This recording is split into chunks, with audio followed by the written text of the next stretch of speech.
Hi student, teach for class 7th। बच्चों, आज आपका हिंदी व्याकरण में लेसन सेकंड की रीडिंग है। लेसन सेकंड है वर्ड विचार। वर्ड विचार देखो, वर्ड क्या होता है? कोई बात कहने के लिए मुख से बोलते समय बहुत सी छोटी छोटी ध्वनियाँ समूह के रूप में निकलती हैं, जिन्हें वर्ड कहते हैं। वर्ड की विशेषता: वर्ड के पुनः टुकड़े नहीं किए जा सकते हैं। वर्ड भाषा की सबसे छोटी इकाई है। इसे अक्षर भी कहते हैं। भाषा के प्रत्येक शब्द का निर्माण वर्ण से ही होता है। कहने का मतलब है कि भाषा के पुनः वर्ण के पुनः टुकड़े, जो वर्ण होता है उसको खंडों में विभक्त नहीं किया जा सकता है। यह भाषा की सबसे छोटी इकाई है। अब देखो, वर्णमाला क्या है? वर्णों के व्यवस्थित तथा क्रमबद्ध समूह को ही वर्णमाला कहते हैं। रि संस्कृत भाषा में प्रयुक्त एक स्वर है। हिंदी में उच्चारण स्तर पर इसका प्रयोग रि के समान होता है। आजकल तत्सम शब्दों के लेखन में ही इसका प्रयोग होता है। रि जो है, यह एक संस्कृत भाषा में प्रयुक्त एक स्वर है। अब देखो, वर्ण के भेद। वर्ण के निम्नलिखित दो भेद होते हैं: स्वर और व्यंजन। स्वर के 3 भेद होते हैं: हास्य स्वर, दीर्घ स्वर, प्लित स्वर। फिर देखो, अयोगवाह होता है। अयोगवाह न तो स्वर होता है, न ही व्यंजन होता है। ये 3 होते हैं: एक अनुस्वार, अनुनासिक और विसर्ग। अनुस्वार जो है वो बिंदु के रूप में प्रयोग होता है, जैसे हंस, चंचल आदि। और अनुनासिक जो है वो चंद्र बिंदु के रूप में प्रयोग किया जाता है, जैसे चांद, मुख, इस तरह से। और विसर्ग जो है, इसके डबल डॉट की तरह होता है, 2 बिंदु होते हैं। यह लगभग हा की तरह ही बोला जाता है, जैसे प्रातः, पुनः, अतः, ये सब विसर्ग के हैं।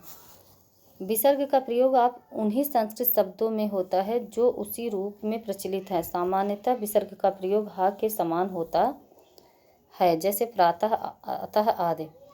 व्यंजन: ध्वनियों के उच्चारण में स्वरों की सहायता लेने की आवश्यकता होती है, उन्हें व्यंजन कहते हैं। कहने का तात्पर्य है, जिन वर्णों को हम स्वरों की सहायता से बोलते हैं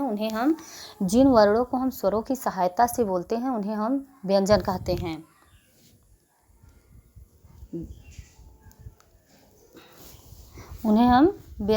हैं। व्यंजन को दो आधारों पर विभक्त किया गया है। पहला है स्पर्श व्यंजन, दूसरा है अंतःस्थ व्यंजन। व्यंजन को 2 आधारों पर, पहला स्पर्श के आधार पर है। स्पर्श में भी 3 प्रकार के होते हैं: स्पर्श व्यंजन, अंतःस्थ व्यंजन। तीसरा आता है ऊष्म व्यंजन।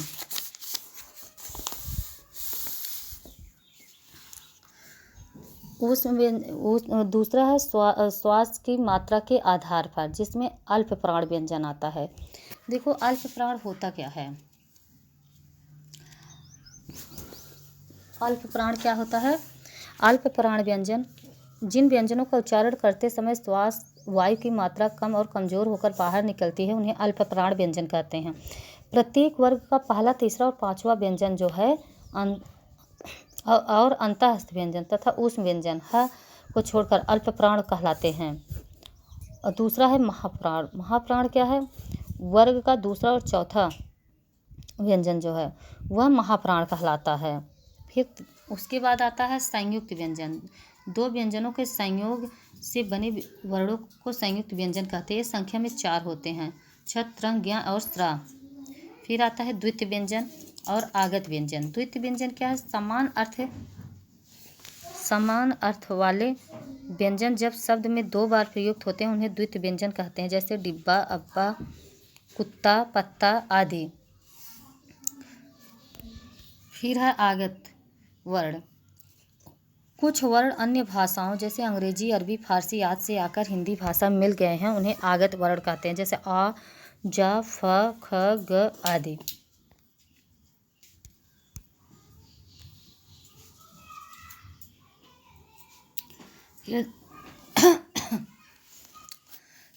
फिर देखो अक्षर है। व्याकरण में अक्षर ध्वनि की सबसे छोटी इकाई को कहते हैं, जिसका उच्चारण एक झटके से होता है। अक्षर शब्द का प्रयोग स्वरों और व्यंजनों के लिप चिन्हों के रूप में किया जाता है। अक्षर में एक स्वर अवश्य होता है, जबकि व्यंजनों की संख्या एक से अधिक हो सकती है। जैसे आ एक स्वर है, ग प्लस आ एक व्यंजन तथा एक स्वर। बल या बलाघात क्या होता है? देखो, बल या बलाघात किसे कहते हैं? हिंदी में शब्दों का उच्चारण करते समय हर वर्ण पर समान बल नहीं दिया जा सकता। किसी वर्ण पर बल अधिक तथा किसी पर कम बल दिया जाता है। शब्द के अंतिम आ का लोप होकर जिससे पूर्व वाले अक्षर पर अधिक बल दिया जाए उसे बलाघात कहते हैं। कहने का मतलब है कि किसी वर्ण पर सब मतलब जितने वर्ण हैं सब पर तो हम बोलते समय अधिक बल दे नहीं सकते हैं। किसी एक वर्ण पर तथा किसी पर कम बल दिया जाता है। तो जिस पर बल दिया जाता है वह शब्द के अंतिम में अ का लोप हो जाता है, उससे पूर्व वाले अक्षर पर अधिक बल होता है, उसे बलाघात कहते हैं। अनुतान क्या है? वर्ण का उच्चारण करते समय स्वर तंत्रियों में एक कंपन होता है। कंपन के तीव्र होने से वर्ण का सुर ऊंचा तथा कंपन धीमी गति से होने पर वर्ण का सुर नीचा होता है। इस प्रकार के वर्णों का उच्चारण करते समय जो सुरों पर उतार चढ़ाव की एक लहर बन जाती है वही अनुतान या सुर लहरी कहलाती है। फिर हम आते हैं व्यंजनों के संयुक्त करने के नियम को। व्यंजन को कैसे संयुक्त किया जाता है, उसे ज्वाइंट किया जाता है। जैसे ख है फिर आधा ख है तो उसको हमने ख्याल, ख्यात, तख्त इस तरह से।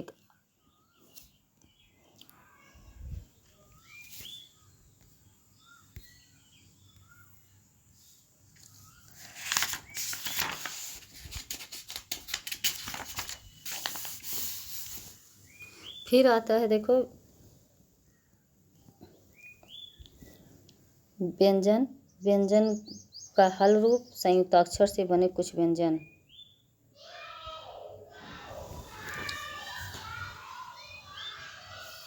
देखो संयुक्ताक्षर शब्द क्या होता है? जैसे सच्ची, सज्जन, ये सब क्या जिसमें दो बार किसी वर्ण का प्रयोग किया गया है वहाँ पे संयुक्त व्यंजन संयुक्ताक्षर होते हैं।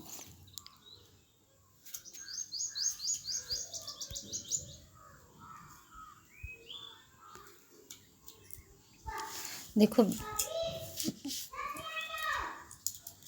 ये था संयुक्त रूप से प्रयोग होने वाले कैसे प्रयोग किया जाता है। जैसे व्यंजन में देखो व्यंजन संयुक्ताक्षर से बने शब्द क है, क में पक्व है, उक्त है, चक्का है, मक्खन है, व्यक्ति है। जैसे आधा शब्द को बिना पाई वाले शब्द को कैसे लिखा जाता है उसे संयुक्त रूप से, इसके नियम को इसमें बताया गया है। इसकी कुछ इम्पॉर्टेंट बातें हैं। भाषा देखो वर्ण भाषा की सबसे छोटी इकाई है। इसके दो भेद होते हैं, स्वर और व्यंजन।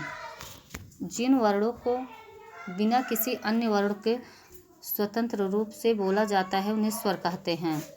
जिन वर्णों को बिना किसी अन्य वर्ण के स्वतंत्र रूप से नहीं बोला जाता है उन्हें व्यंजन कहते हैं। अयोग व न तो स्वर है न ही व्यंजन है। संयुक्त व्यंजन दो व्यंजनों के संयोग से मिलकर बने होते हैं। छत, त्रंग, ज्ञ तथा स्र संयुक्त व्यंजन है। संयुक्त व्यंजन दो व्यंजनों के संयोग से मिलकर बने होते हैं। जो वर्ण अन्य भाषाओं से आकर हिंदी में अपना अलग स्थान बना चुके हैं उन्हें आगत वर्ण कहते हैं। जब किसी शब्द पर विशेष बल दिया जाता है तो इसे बल या बलाघात कहते हैं।